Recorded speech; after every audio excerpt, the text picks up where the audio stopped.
Assalamualaikum warahmatullahi wabarakatuh. Bismillahirrahmanirrahim. Nawaitu talabal ilmi izalata jali anamsi wan syairi juhali wa ihya'an dini wa ibqa'al islami bil ilmi wa daral akhirati wa ridallahi ta'ala wa syukra ala nikmatil aqli wa nikmati syatil badani fadlillahi ta'ala ila hadratin Nabil Mustafa Syedina Muhammadin sallallahu alaihi wasallam wa ala alihi wa sahbihi wa tabi'ihi wa dzurriyyatihi wa ali baitihi man khususan wa khasatan ila mu'alif hadza kitab nama bati fikih Syamaratul Jabar wa jami' talamibi wa masyikhina wa mu'alif kitab alati ta'alamna wa lamna sanatana lahumul fatihah. A'udzu billahi minasy syaithanir rajim. Bismillahirrahmanirrahim. Alhamdulillahirabbil alamin. Arrahmanir rahim. Maliki yaumiddin. Iyyaka na'budu wa iyyaka nasta'in. Ihdinas siratal mustaqim. Shiratal ladzina an'amta 'alaihim ghairil maghdubi 'alaihim waladdallin. Rabbi firli wa liwalidayya mu'minina amin. Mari kita mulai pelajaran kita hari ini, yaitu kitab Mabhati Fikih Juz Rabi', yang mana untuk hari ini insyaallah akan menerangkan tentang Dima'ul Mar'ati, menerangkan darah-darah wanita. Mari kita mulai, siapkan alat tulisnya. Bismillahirrahmanirrahim. Qala al-musannifu rahimahumullah ta'ala wa nafa'ana bihi wa bi'ulumi fid-dharain amin. Dima'ul mar'ati utawi kiku nerangake boro-boro gedhe wong wadon. Dima'ul mar'ati utawi kiku nerangake boro-boro gedhe wong wadon. Al-hadu utawi khed. Al-hadu utawi khed wa ya khed. Wa ya khed iku damun getih. Iku damun getih yakhruju kang metu apa dam. Yakhruju kang metu apa dam min a'lar rahmi saking ndure telanaan ya. Jadi hak disukun mboten di kasrah. Min a'lar rahmi saking ndure telanaan. Bi aqatin ing dalem pira-pira wektu. Bi aqatin ing dalem pira-pira wektu makhsusatin kang den tertentokake. Makhsusatin kang den tertentokake. Ala sabili sihati ing atase dalan waras. Ala sabili sihati ing atase dalan waras. Nah, wa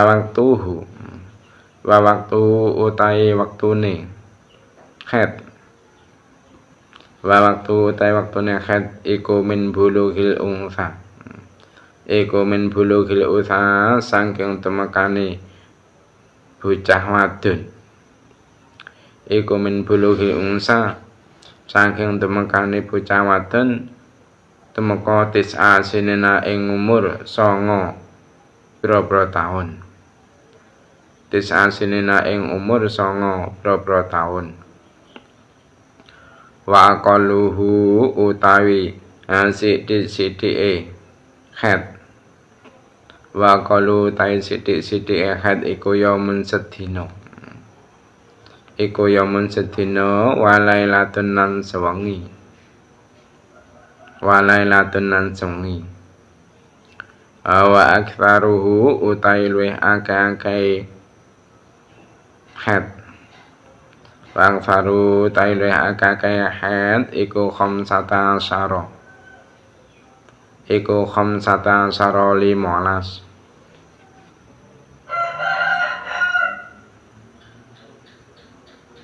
Iku khamsata asyara 15.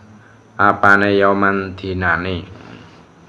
Apane yauman dinane wa ghalibu utai kaprahe khat wa ghalibu utai kaprahe khat iku sitatun nenem iku sitatun nenem au sab'atu ayamin uta pitu pira-pira dina au sab'atu ayamin uta pitu pira-pira dina bilayaliha kelawan pira-pira wengine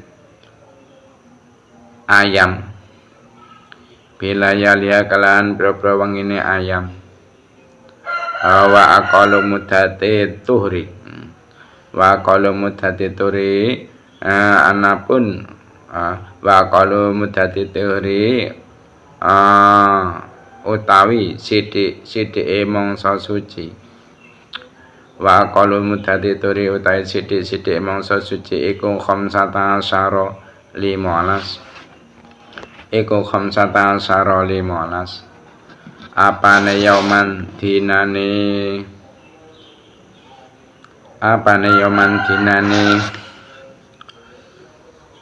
bena damiahatin ing dalem antarane getih loro ning khat bena damiahatin ing dalem antarane getih loro ning khat. Jadi menerangkan tentang bab darah-darah wanita. Di sini mu'alif mengatakan bahwasanya haid itu adalah darah yang keluar dari urat paling dalam rahim wanita di waktu-waktu tertentu, itu atas kondisi sehat. Nah, masa haid ialah sejak wanita mencapai umur 9 tahun. 9 tahun di sini adalah 9 tahun Hijriah, memakai kalender Islam. Nah, batas minimal keluar darah haid ialah 1 hari 1 malam atau 24 jam. Dan batas minimalnya dan batas maksimalnya dan batas maksimalnya darah haid ialah 15 hari 15 malam. Nah, sedangkan umumnya darah haid ialah 6 hari atau 7 hari serta malam-malamnya. Nah, batas minimal masa suci ialah 15 hari 15 malam di antara dua haid. Jadi intinya darah yang dikeluarkan dari farji seorang perempuan itu bisa dihukumi haid jika telah memenuhi syarat-syarat ini nanti. Nah, darah bisa dikatakan haid kalau memenuhi syarat 5. 1. Darah tersebut dikeluarkan oleh seorang perempuan yang usianya sudah mencapai 9 tahun Hijriah atau kurang sedikit. Maksudnya kurang sedikit ini adalah 9 tahun Hijriah kurang 16 hari 16 malam kurang 1 menit. Maka jika usia wanita tersebut itu sudah 9 tahun Hijriah kurang 16 hari 16 malam kurang 1 menit, maka darahnya tersebut ini nanti bisa kemungkinan dihukumi darah haid. Namun ketika seorang perempuan itu kok mengeluarkan darah dari farjinya tapi usianya itu masih di bawah itu tadi, semisal usianya masih 8 tahun Hijriah, kok mengeluarkan darah haid kok mengeluarkan darah walau toh darahnya itu mungkin sudah ada 1 hari 1 malam atau bahkan mungkin ada 15 hari 15 malam, maka darahnya bisa dipastikan itu bukan darah haid ya, tapi darah istihadah, darah istihadah. Nah, yang kedua syaratnya darah seorang wanita itu bisa dihukumi haid, yaitu minimal darah yang dikeluarkan dari farjinya itu ada 1 hari 1 malam. Maka jika ada seorang perempuan kok mengeluarkan darah dia di usia 9 tahun Hijriah, semisal sudah umur 9 tahun Hijriah, mengeluarkan darah yang jumlahnya itu ada 24 jam atau 1 hari 1 malam, maka darahnya ini bisa dihukumi sebagai darah haid. Namun kalau ada seorang perempuan semisal usianya itu sudah mencapai 9 tahun Hijriah, namun darah yang dikeluarkan itu hanya 12 jam, maka darahnya tidak bisa dihukumi darah haid. Kenapa? Karena jumlahnya tidak genap 24 jam atau 1 hari 1 malam. Nah, syarat yang seterusnya, darah yang dikeluarkan oleh seorang perempuan itu bisa dihukumi sebagai darah haid. Darahnya syarat yang ketiga yaitu jarak antara haid bulan pertama dan bulan kedua itu ada suci yang memisah, yaitu minimal 15 hari 15 malam. Nah, jadi andaikan semisal kok ada seorang perempuan mengeluarkan darah ketika usianya sudah 9 tahun Hijriah, darah yang dikeluarkan pertama itu ada 15 hari, ada 15 hari. Nah, setelah itu berhenti selama 15 hari. Kemudian keluar lagi 7 hari 7 malam. Maka darah itu tadi semuanya dihukumi haid. Darah yang 15 hari dihukumi sebagai haid bulan pertama. Nah, darah yang 7 hari kedua dihukumi sebagai darah haid bulan kedua. Nah, adapun 15 hari yang tanpa keluar darah itu dihukumi sebagai suci yang memisah antara haid bulan pertama dan haid bulan kedua. Nah, namun ketika ada seorang perempuan yang mengeluarkan darah di usia 9 tahun Hijriah, semisal 7 hari, mengeluarkan darah selama 7 hari. Nah, setelah itu dia itu berhenti, darahnya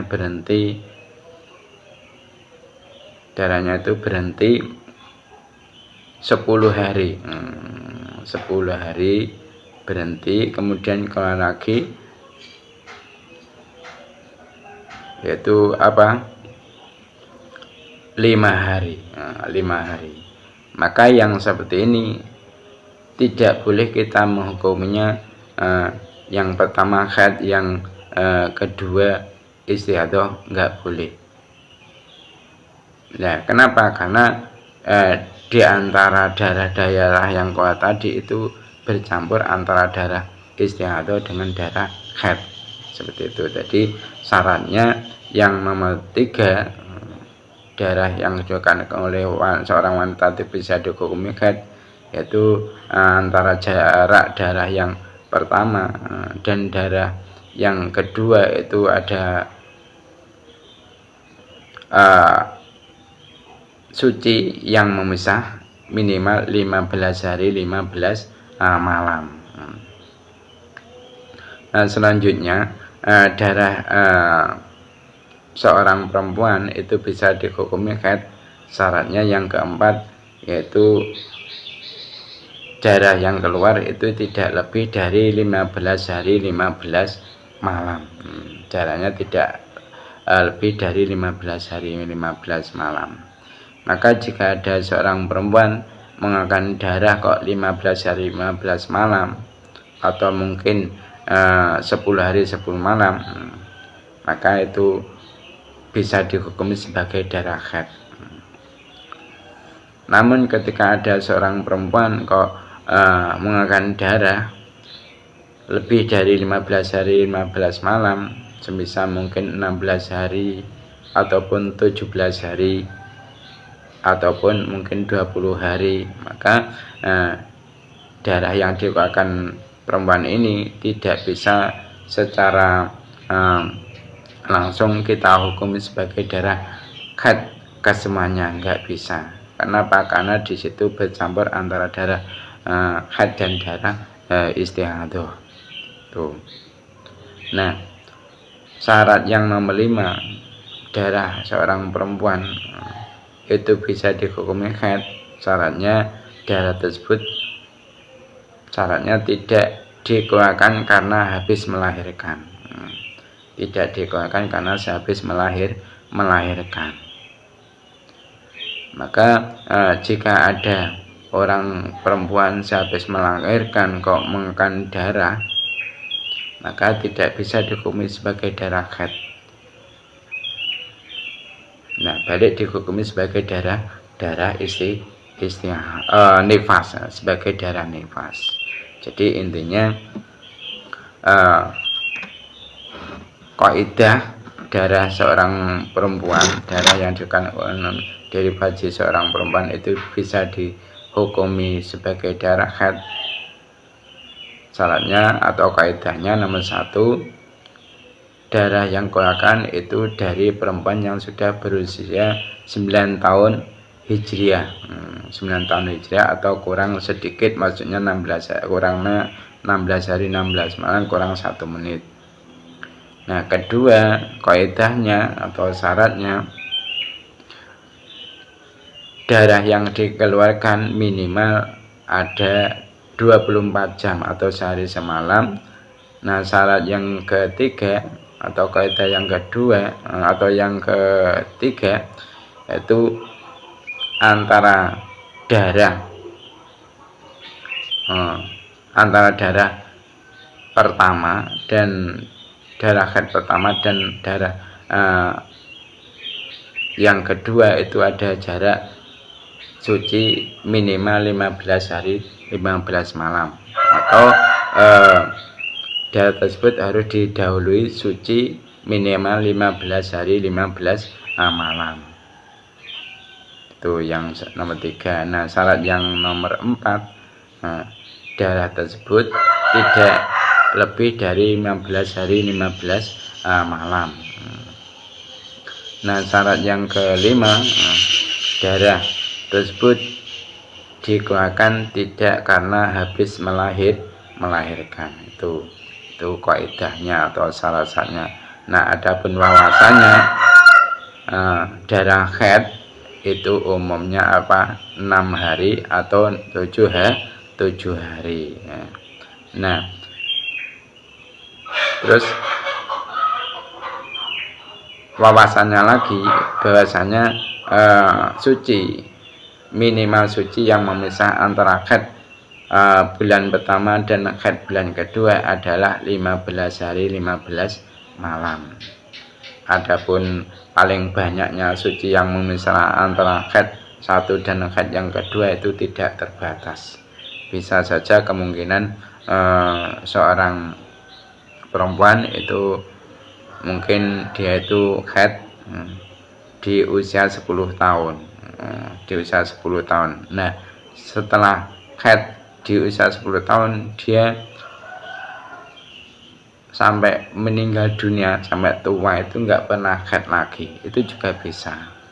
Jadi intinya minimal suci yang memisah antara haid 1 dengan yang haid yang kedua adalah 15 hari 15 malam. Adapun paling banyaknya suci yang memisah haid pertama dan haid yang selanjutnya itu tidak terbatas itu.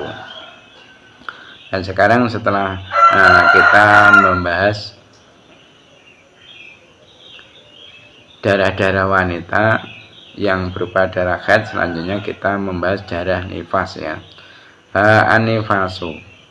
Anifasu utawi kang aran nifas. Anifasu utawi kang aran nifas wayo nifas Wa ya nifas iku damun getih. Iku damun getih yakhruju kang metu apa dam. Yakhruju kang metu apa dam akibal wiladati ing dalem sause nglairake. Akibal wiladati ing dalem sause nglairake wa aqalu tailuh kidik-kidike nifas. Wa aqalu tailuh kidik-kidike nifas iku ladhatun zaman sediluk. Iku ladhatun zaman sediluk. Bang faru tawi luweh akeh-akeh.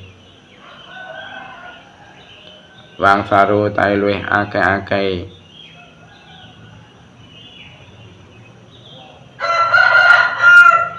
Nifas iku situna swidak. Iku situna swidak apane yoman dinane. Apane yoman dinane. Wa ghalibu utai kaprai nifas. Wa ghalibu utai kaprai nifas iku arbauna 40. Iku arbauna 40 apane yoman dinane. Apane yoman dinane. Wama utai getih. Wama utai getih nakoso kang kurang apa ma. Nakoso kang kurang apa ma an aqalil khati saking luwih kidike khat. Azada uta tambah apa ma. Ala afalil khati ing atase luwih akeh khat. Iku fawa mongko utaima. Iku fawa mongko utaima. Iku istihadatun aran gete istihadah. Iku istihadatun aran gete istihadah. Wa qalu zamanil hamli. Wa qalu zamanil hamli utai luwih kidike mongsane wetengan. Iku setatu asyurin 6 pira-pira wulan. Walahdhatani lan mangsa sedhelok loro.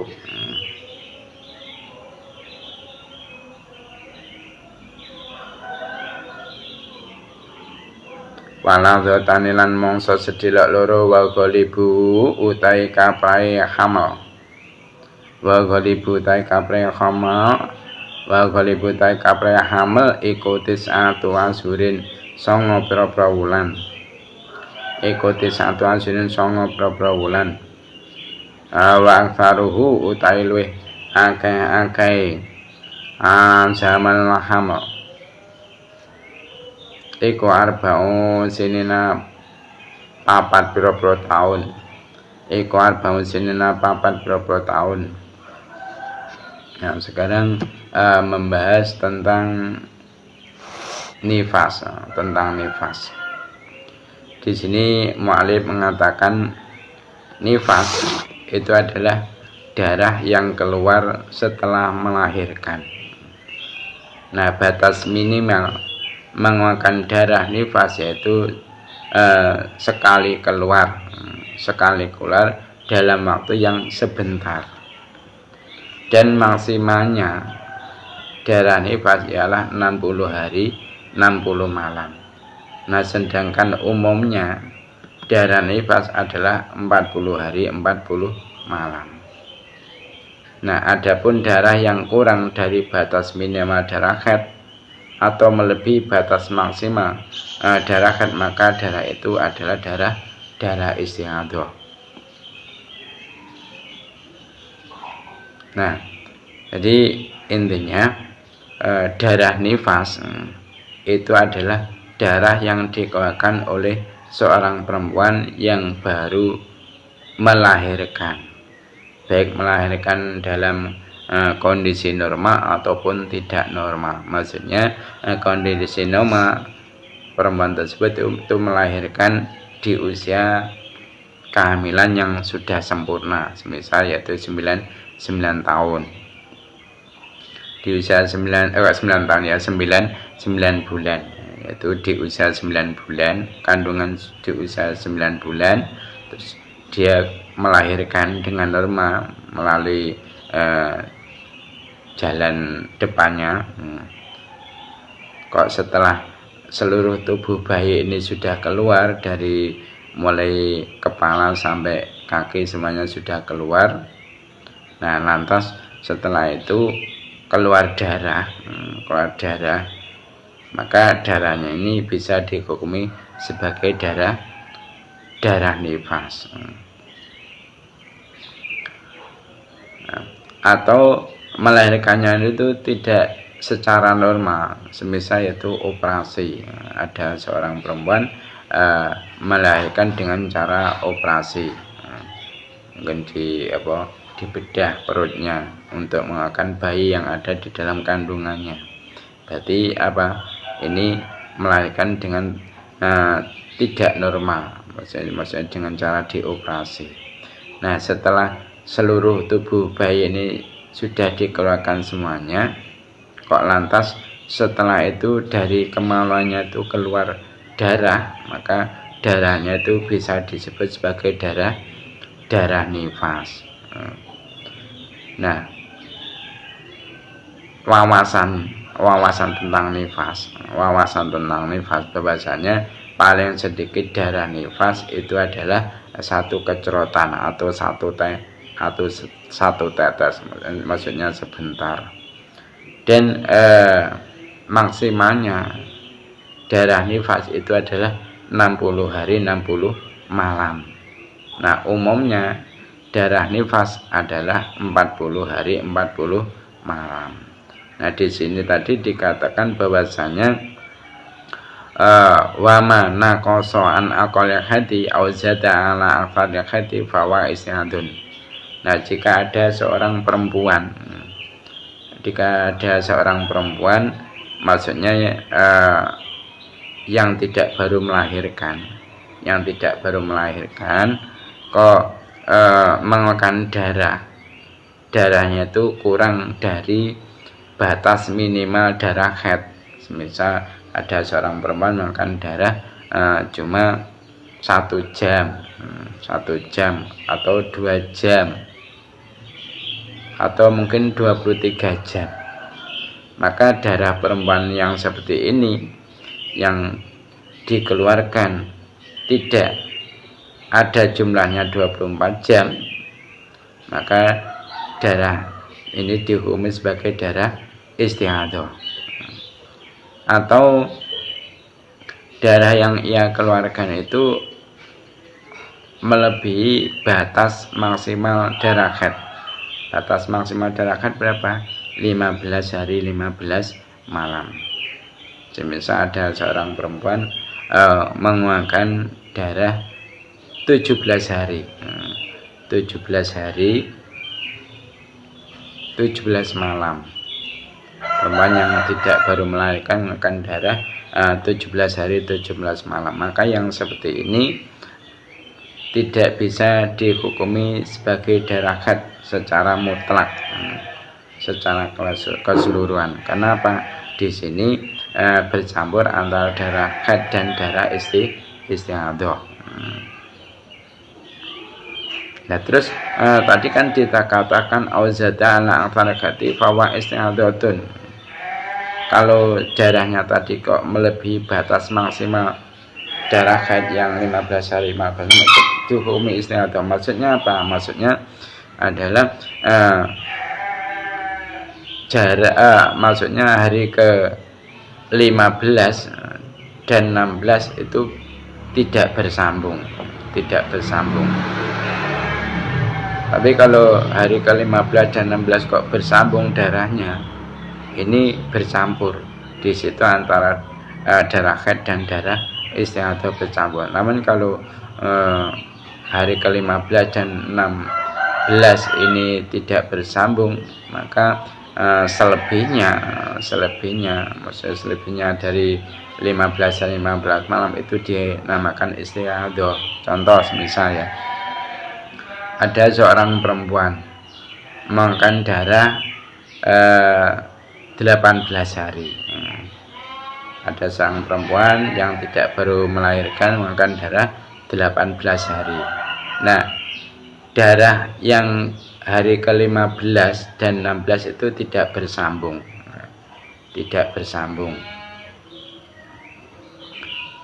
Maka kalau seperti itu bisa dipastikan darah yang setelah suci, misalnya itu darah yang 3 hari tadi, 3 hari kurang sedikit tadi, itu dihukumi sebagai darah istihadah. Nah, adapun darah yang sebelumnya yang berjumlah 15 hari itu dihukumi darah haid. Seperti itu. Nah, terus sekarang beliau juga mengatakan wa aqulu zaman hamli setatu asyurin walahdotani wa ghalibu tisatu asyurin wang faru arba'u sinina. Beliau mengatakan batas minimal masa kehamilan ialah 6 bulan dan 2 waktu sebentar. Nah, maksud 2 waktu sebentar atau lahdhotain yaitu 1 waktu sebentar untuk jima dan waktu sebentar untuk melahirkan, dari kemungkinan berkumpul keduanya setelah menikah. Jadi batas minimal masa kehamilan itu adalah 6 bulan terus ditambah 2 waktu sebentar untuk itu kumpul hubungan intim dengan pasangannya dan waktu sebentar untuk melahirkan si jabang bayi tadi. Nah, adapun umumnya masa kehamilan itu adalah 9 bulan. Nah, paling lamanya masa kehamilan di situ dikatakan yaitu arba'u sinina, yaitu 4 tahun. Jadi kalau misal ada seorang perempuan kok hamil sudah ada setahun kok belum lahir, itu ya jangan buru-buru dikatakan wong kualat. Tidak. Kenapa? Karena di dalam kitab fikih dikatakan masa kehamilan paling lama yaitu 4 tahun. Jadi masih normal. Kalau ada orang hamil 2 tahun kok belum melahirkan, itu masih normal. Nah, sekarang setelah kita membahas tentang darah-darah wanita, termasuk darah haid dan juga darah nifas, dan juga di situ disinggung darah istihadah. Walau toh pembahasannya tadi itu hanya sekilas, semoga bisa memahamkan. Dan kalau memang menghendaki untuk pemahaman yang lebih mendalam, mohon untuk mengkaji kitab yang khusus membahas tentang darah wanita atau pembahasan tentang haid, istihadah dan darah nifas. Di sini hanya sekilas mu'alif menjelaskannya. Dan sekarang setelah membahas itu selesai, kita membahas tentang hal yang diharamkan sebab hadas kecil dan juga sebab hadas besar. Ma'utai perkara yahrumu kang haram apa ma bil hadathi kelawan sebab hadas al-asghari kang cilik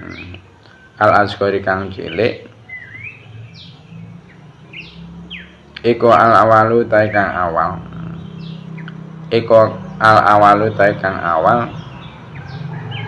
iku al-salatu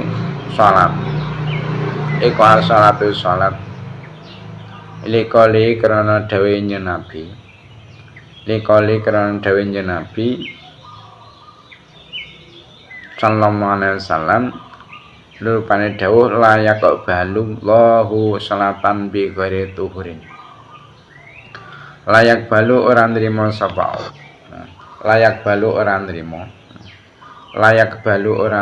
sapa Allah salatan ing salat bi ghairi tuhurin kelawan tanpa suci. bigore turin kelawan tanpa suci. Bigore turin kelawan tanpa suci. Jadi sekarang membahas tentang perkara yang diharamkan dengan sebab hadas kecil.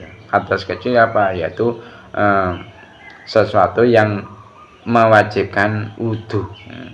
Sesuatu yang mewajibkan wudu itu dinamakan hadas kecil. Nah, contohnya yaitu seperti buang angin dari jalan belakang, atau mungkin pipis ya, atau bersentuhan dengan perempuan yang bukan mahramnya dengan tanpa ada penghalang, kulit langsung bertemu kulit, atau yaitu hilang akal, atau tidur yang tanpa menetapkan pantatnya pada bumi. Nah, hadas kecil yang seperti itu menyebabkan orang yang mengalami hadas kecil ini diharamkan untuk melakukan sholat. Diharamkan untuk melakukan sholat, baik sholat sunnah maupun sholat wajib. Nah, ini semua berdasarkan dengan sabdanya Nabi Muhammad SAW yang mengatakan Allah tidak menerima sholat tanpa suci. Yang mana hadis layak balullahu sholatan bi ghairi tuhurin merupakan hadis yang diriwayatkan oleh Ibnu Majah dan Abu Wanah dari Anas, dan Ibnu Majah dari Abdullah bin Umar. Nah, yang nomor 2 perkara yang diharamkan bagi orang yang hadas kecil yaitu afani utai kang kaping pindho. Afani utai kang kaping pindho iku atawafu tawab. Iku atawafu tawab liqalihi karena dawuh Nabi. Liqali karena dawuh Nabi sallallahu alaihi wasallam rupane dawuh innama tawafu bil baiti salatun. Innama tawafu ang mestine utawi tawaf. Innama tawafu ang mestine utawi tawaf bil baiti ing dalem Baitullah. Bil baiti ing dalem Baitullah iku salatun salat. Iku salatun salat. Jadi perkara yang diharamkan yang nomor 2 bagi orang yang hadas kecil yaitu bagi orang yang hadas kecil diharamkan untuk melakukan tawaf, baik itu tawaf sunnah ataupun tawaf wajib. Kan tawaf itu kan macam banyak macamnya. Ada tawaf kudum, tawaf ifadah dan lain sebagainya. Terus jadi tawaf sunnah ataupun tawaf wajib ini tidak diperbolehkan bagi orang yang mengalami hadas kecil. Nah, tawaf itu apa? Yaitu memutari Ka'bah sebanyak 7 kali putaran. Nah, diharamkannya bagi orang yang hadas kecil untuk melakukan tawaf, baik tawaf wajib ataupun sunnah, itu semua berlandaskan dengan sabdanya Nabi Muhammad SAW yang mengatakan innama tawafu bil baiti salatun. Sesungguhnya tawaf di Baitullah itu seperti salat. Yang mana hadis tersebut adalah hadis yang diriwayatkan dari Ibnu Abbas. Maknanya yaitu Allah itu tidak memberi pahala orang yang melakukan sholat tersebut, serta tuntutan sholat tidaklah hilang darinya. Nah, seterusnya perkara yang diharamkan bagi orang yang mempunyai hadas kecil yang nomor 3 yaitu asalisu utawi kang kaping 3. Asalisu utawi kang kaping 3 iku masul mushafi gepok mushaf. Iku masul mushafi gepok mushaf utawa Al-Qur'an wa hamluhu lan gawa mushaf. Wa hamluhu lan gawa mushaf. Liqalihi krana dawe Allah. Likoli krana dawi Allah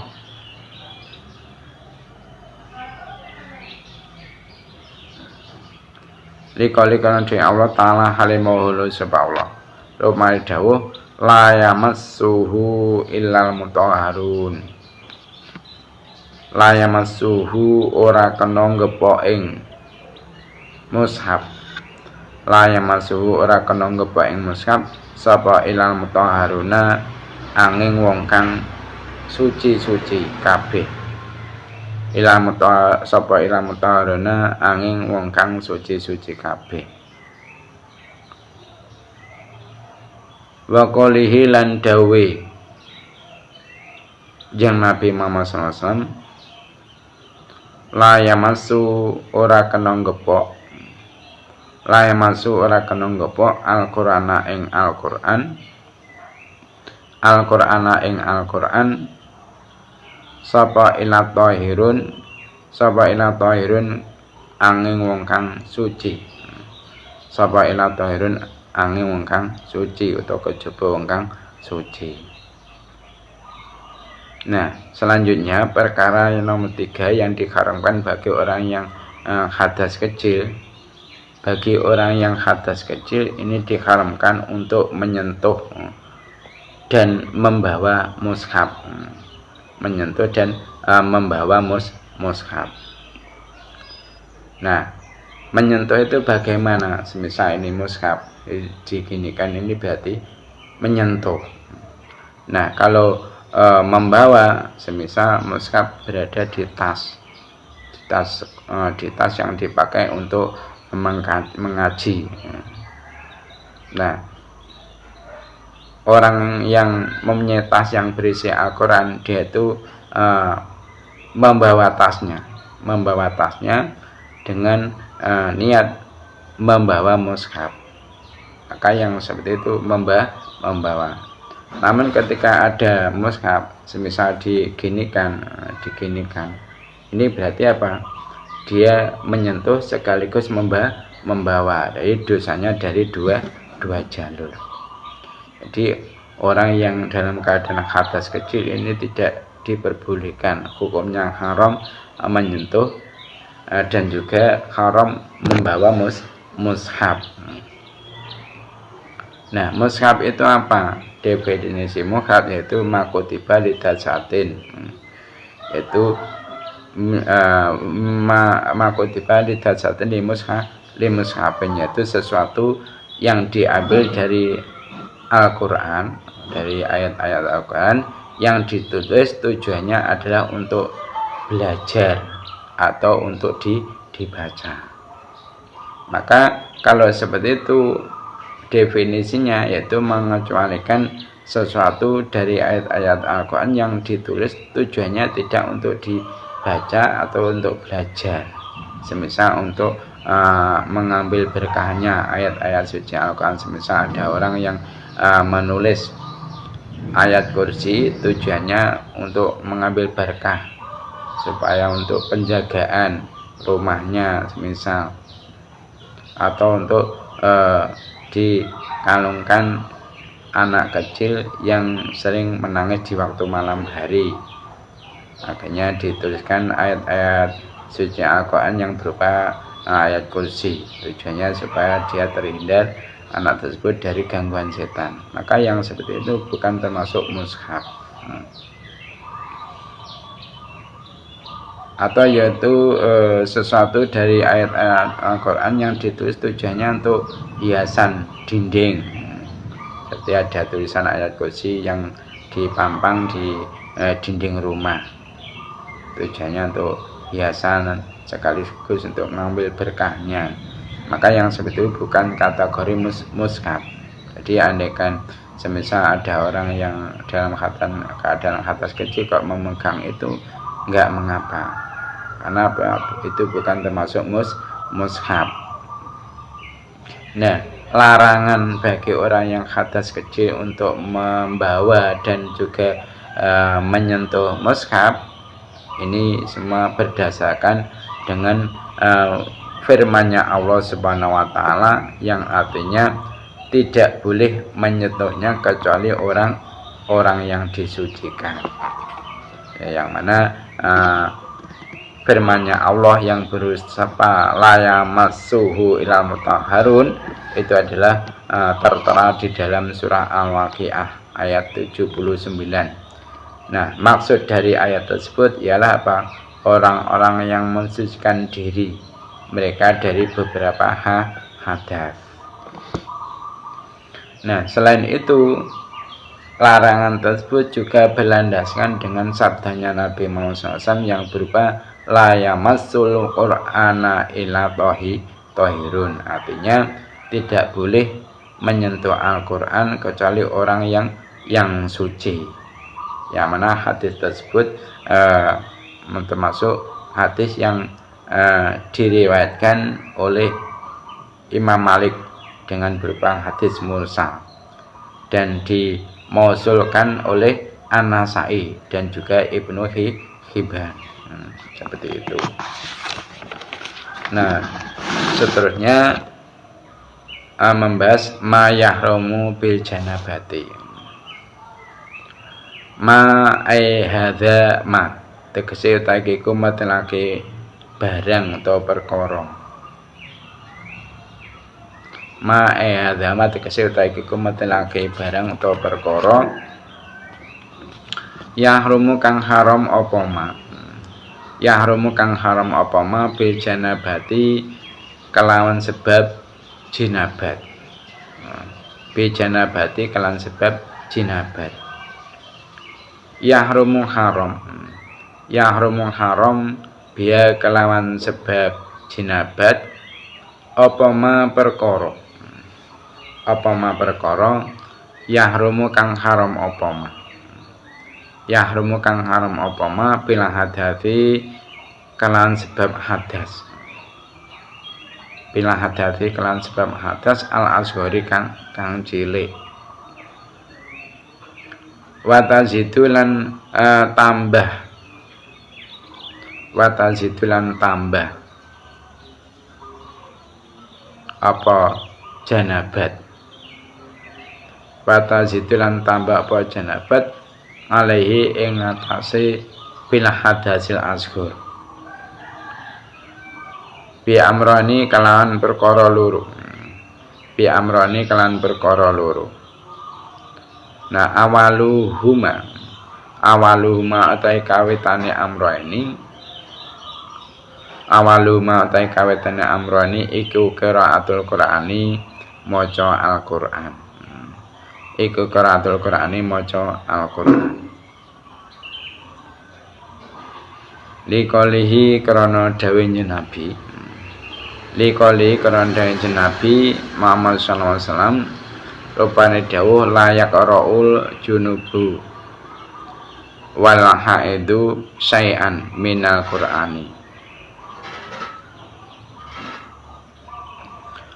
Layak ra'u ora kena maca. Layak ra'u ora kena maca sapa junubu wong kang junub. Sapa junubu wong kang junub wal haidu lan ora kena maca sapa wong kang haid.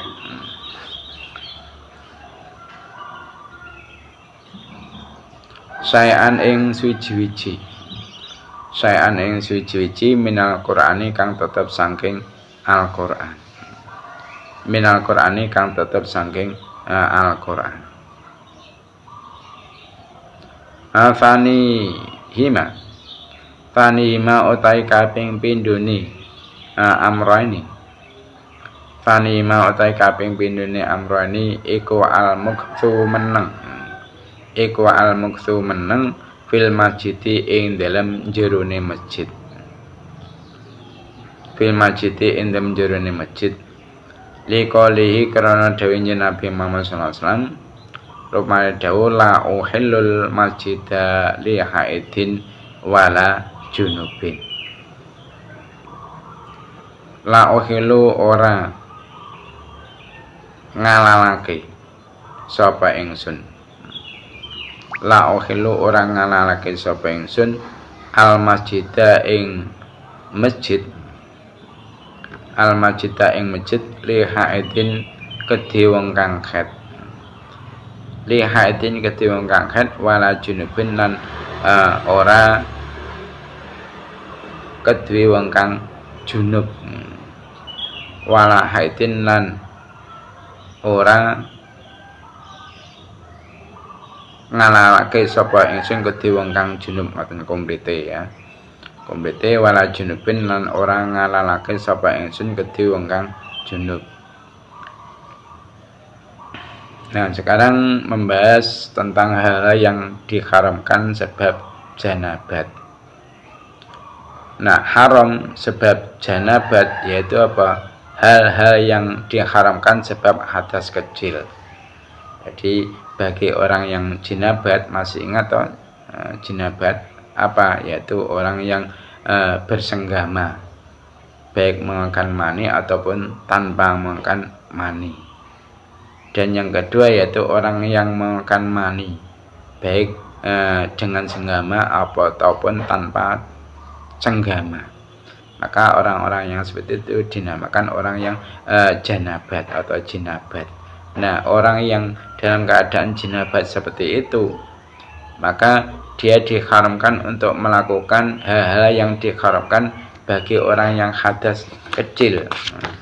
Tadi dikatakan orang-orang yang mengalami hadas kecil diharamkan untuk melakukan sholat, baik sholat sunnah ataupun sholat wajib.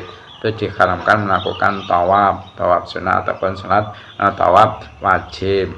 Terus diharamkan untuk menyentuh mushaf dan juga diharamkan untuk membawa mushaf. Maka bagi orang yang jinabat juga diharamkan hal-hal tersebut. Dan selain itu juga ditambah dua perkara yang tidak boleh dilakukan oleh orang yang jinabat. Nah, dua perkara itu apa? Pertama yaitu membaca Al-Quran. Jadi orang yang dalam keadaan junub itu diharamkan untuk membaca Al-Quran. Nah, dikatakan membaca yaitu ketika ada suaranya, ketika dia itu melafadzkan ayat-ayat Al-Quran dengan terdengar minimal oleh telinganya sendiri, itu berarti dikatakan membaca. Adapun ketika orang yang junub itu kok di hadapannya ada ayat-ayat Al-Quran terus dia lihat sambil diangan-angan bacaan tersebut di dalam hatinya, maka yang seperti itu bukan termasuk membaca. Jadi dinamakan membaca kalau ada suaranya yang bisa didengar oleh telinganya sendiri minimal. Jadi bagi orang yang junub itu tidak boleh membaca Al-Quran, hukumnya haram. Nah, namun kalau melafadzkan ayat-ayat Al-Quran tujuannya itu tidak membaca, semisal mungkin karena terkejut langsung dia spontan inna lillahi wa inna ilaihi rajiun, maka yang seperti itu bukanlah membaca Al-Quran yang dikehendaki di sini. Jadi yang seperti itu tidak mengapa walaupun dia junub. Nah, larangan membaca Al-Quran bagi orang yang junub ini tadi berlandaskan dengan sabdanya Nabi Muhammad SAW yang berupa la yaqra'ul junubu wal haidu syai'an minal Qur'ani. Jadi orang yang junub dan wanita haid tidak boleh sedikit pun membaca Al-Quran, yang mana hadis tersebut adalah hadis yang diriwayatkan oleh Imam Ahmad, juga diriwayatkan oleh At-Tirmidzi, juga diriwayatkan oleh Ibnu Majah dan dan Al-Baihaqi, dan juga diriwayatkan oleh Ibnu Jarir dari Ibnu Umar. Nah, hadis tersebut itu merupakan kalam khobar atau berita yang memiliki makna nahi atau makna larangan membaca Al-Quran bagi orang yang junub dan wanita haid, meskipun sebagian ayat Ini menurut pendapat Imam Syafi'i. Jadi walaupun tahu sebagian ayat saja, ini tetap tidak boleh menurut pendapat Imam Syafi'i. Seperti hanya yaitu mayoritas ulama. Namun menurut Abu Hanifah, mereka itu diperbolehkan membaca Al-Quran, namun hanya sebagian ayat, bukan kesemuanya. Nah, sedangkan Imam Malik, kebolehan membaca Al-Quran bagi mereka ialah apa? Beberapa ayat yang sedikit. Nah,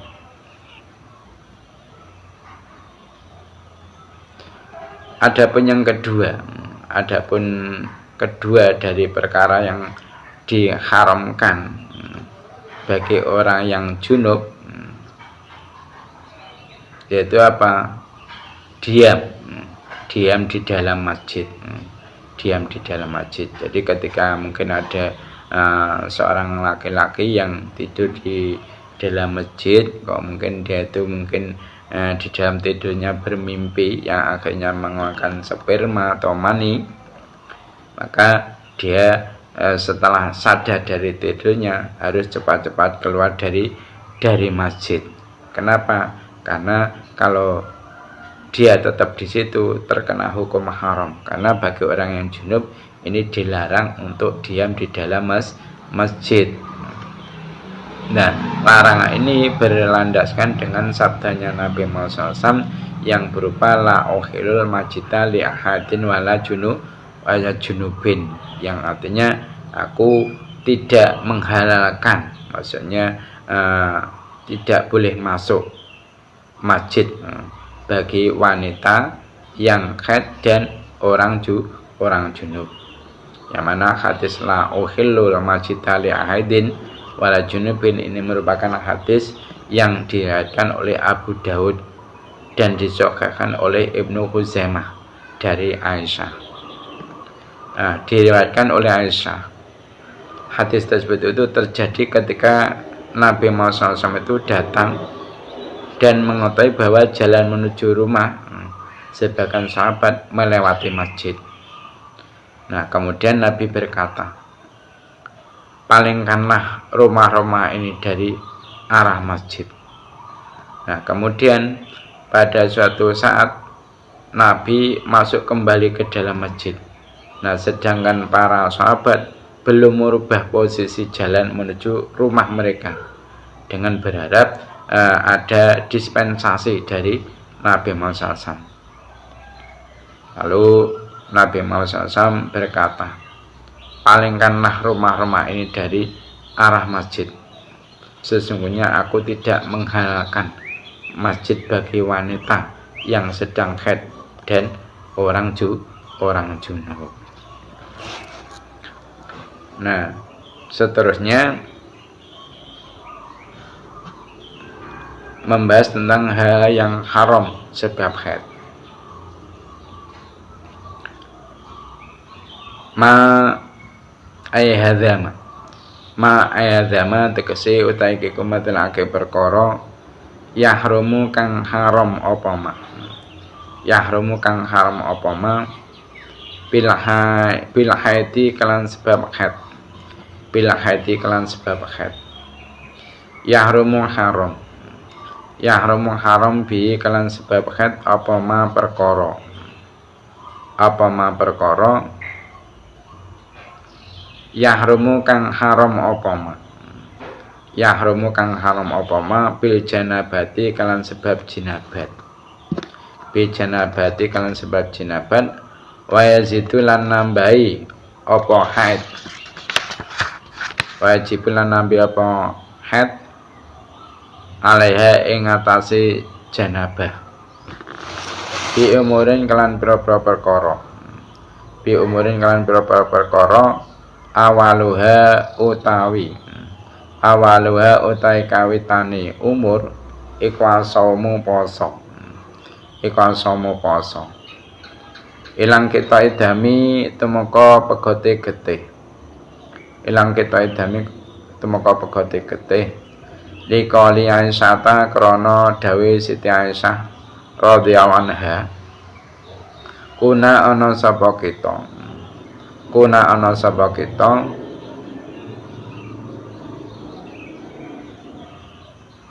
Iku nahidu khat sapa kita. Iku nahidu khat sapa kita panuk maru mengko den perintah sapa kita piqada isami kelawan ngodoni poso. Piqada isami kelawan ngodoni poso wala nuk maru lan ora den perintah sapa kita piqada isolati kelawan ngodoni salat. Fani ha utai kaping pindhone umur iku alwat uwati. Iku alwat wati likoli karena dawe Allah ta'ala halimawala sapa Allah fakta zilun nisa'a fil mahid rupane dawe fakta zilun nisa'a fil mahid fakta zilun mongko podo nyingkriwake sira kabeh fakta zilun mongko podo nyingkriwake sira kabeh anisa'a ing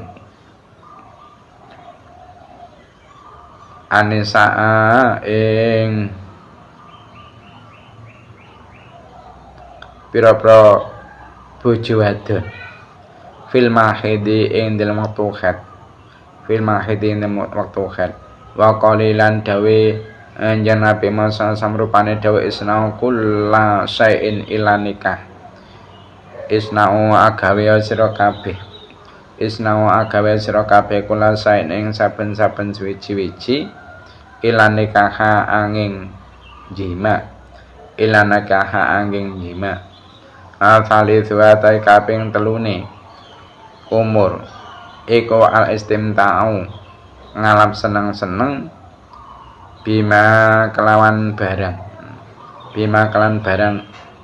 bena surati kang tetep ing dalem antarane udel waruk batilan dengkul kali kron dhewe kanjeng Nabi Muhammad sallallahu alaihi wasallam alakama faqal izhar rupane dhewe lakama faqal izhar laka iku kedue sira ma utai barang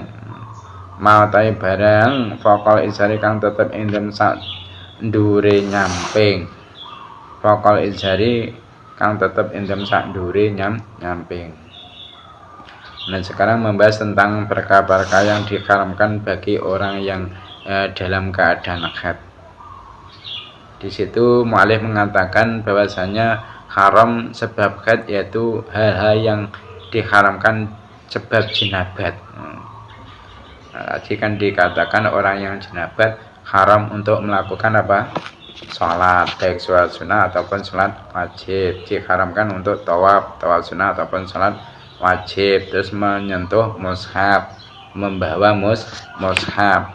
Dan juga diharamkan bagi orang yang jinabat yaitu untuk membaca Al-Quran. Terus diharamkan untuk diam di dalam masjid. Maka hal-hal yang diharamkan bagi orang yang junub tadi juga diharamkan bagi orang yang haid. Nah, seperti itu. Nah, haid itu nanti melebihi janabat dengan beberapa hal. Apa? Jadi bagi orang yang haid selain diharamkan untuk melakukan hal yang diharamkan bagi orang yang jinabat itu ditambah lagi. Bagi orang yang haid itu diharamkan untuk puasa hingga darahnya itu berhenti, sehingga darah haid itu berhenti. Jadi bagi orang yang haid itu haram untuk melakukan puasa, baik puasa sunnah maupun puasa wajib sampai darahnya itu berhenti. Maka ketika sudah berhenti darahnya baru boleh dia melakukan puasa. Nah, larangan bagi orang yang haid untuk melakukan puasa ini berlandaskan dengan sabdanya Nabi Muhammad SAW yang ini berlandaskan dengan dahulunya Siti Aisyah radhiyallahu yang mana Siti Aisyah mengatakan kuna nahidu panuk maru biqadai shalah. Jadi ketika kami dalam keadaan haid, kami itu diperintah untuk mengqadai salat. Jadi ketika kami mengalami haid, lalu kami diperintahkan untuk qada puasa, qada puasa. tetapi kami tidak diperintah kodok sholat. Yang mana hadis yang berupa kunan nakhitu panuk marubi kodok isomi walan umarubi kodok sholat, ini merupakan hadis yang diriwayatkan oleh Imam Muslim dari Aisyah. Nah, dari hadis tersebut itu dapat dijelaskan. Dari hadis tersebut dapat dijelaskan bahwa para ulama itu sepakat akan kewajiban mengkodok puasa bagi orang yang sedang haid dan nifas, serta tidak diwajibkan mengkodok salat bagi mereka.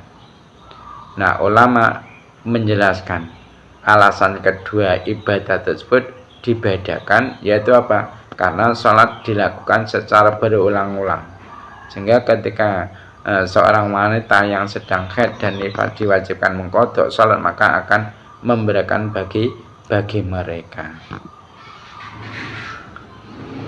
Nah, adapun yang kedua tambahan perkara yang diharamkan bagi orang yang dalam keadaan haid, yaitu wati. Jadi orang yang dalam keadaan haid itu diharamkan untuk jima. Nah, larangan orang yang haid ini untuk jima tidak diperbolehkannya seorang perempuan yang dalam keadaan haid untuk menjima, karena berlandaskan dengan firman-Nya Allah Subhanahu wa taala yang berbunyi fa'tazilun nisaa fil mahid. Artinya oleh sebab itu jauhilah wanita di waktu haid, yang mana itu adalah termasuk ayat dari surah Al-Baqarah, yaitu ayat 222. Dan juga berlandaskan dengan sabdanya Nabi Muhammad SAW yang berupa isna'u kulla syai'in illa nikah, yang artinya kerjakanlah segala sesuatu kecuali nikah, maksudnya yaitu jima. Yang mana hadis tersebut adalah hadis yang diriwayatkan oleh Ahmad dan Muslim dari Anas. Nah, hadis tersebut itu merupakan bentuk ashabun nuzul ayat Al-Quran surah Al-Baqarah ayat 222. Nah, hal ini terjadi yaitu ketika orang Yahudi itu mengeluarkan wanita yang sedang haid dari rumah. Nah, mereka itu enggan untuk berkumpul dan menjima wanita tersebut, sehingga akhirnya turunlah ayat tersebut. Nah, Nabi pun berkata, kerjakanlah segala sesuatu kecuali nikah, maksudnya di sini ada jima. Nah, orang Yahudi pun mengingkari hal tersebut. Kemudian Usaid bin Hudar dan juga Abbad bin Bisr mendatangi Nabi seraya bertanya, apakah kita tidak diperbolehkan menjima wanita yang sedang haid? Dan mereka pun tidak diperbolehkan oleh Nabi Muhammad SAW. Seperti itu. Nah, sekarang yang nomor 3, perkara yang diharamkan bagi orang yang haid, yaitu al-istimta.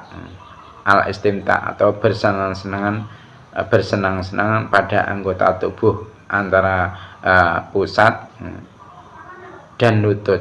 Nah, larangan ini berdasarkan dengan sabdanya Nabi Muhammad SAW yang berupa yaitu laka ma faqal izhar. Artinya bagi kamu apa yang ada di atas kain. Yang mana hadis tersebut adalah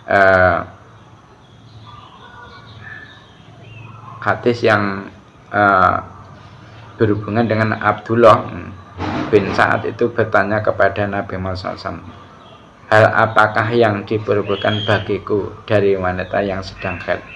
Nah, Nabi Muhammad SAW itu menjawab, bagi kamu apa yang ada di atas kain atau apa yang ada di atas pusar. Nah, sedangkan izar sendiri yaitu pakaian yang menutupi bagian tengah tubuh dan bagian bawahnya, yaitu anggota di antara pusat dan lutut secara umum. Mungkin itu saja yang dapat kami sampaikan di dalam kajian kitab Mabhati Fikih Juz Rabi' hari ini. Ada kurang lebihnya mohon maaf. Mari kita tutup majelis ini dengan membaca doa kafatul majelis. Subhanakallahumma wa bihamdika Asyhadu an la ilaha illa anta astaghfiruka wa atubu ilaik. Wassalamualaikum warahmatullahi wabarakatuh.